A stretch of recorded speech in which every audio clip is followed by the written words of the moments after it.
আসসালামু আলাইকুম। আজকে আমি ফুটন্ত তেলের মধ্যে চাল দিয়ে মজার রেসিপি তৈরি করে দেখাবো। এখানে মুড়ি আমি ভেজে নিচ্ছি।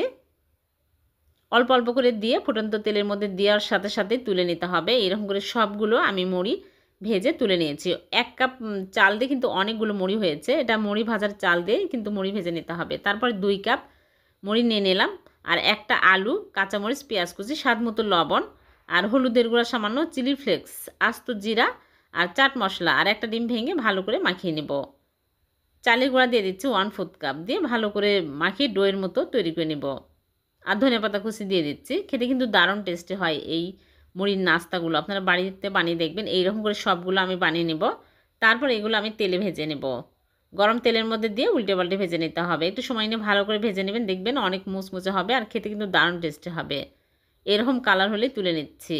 সবগুলো ভেজে তুলে আমি টমেটো সস দিয়ে পরিবেশন করে নিয়েছি। দেখলেন তো কত সহজে হয়ে গেল মুড়ি দিয়ে ভীষণ মজার নাস্তা। ভালো লাগলে লাইক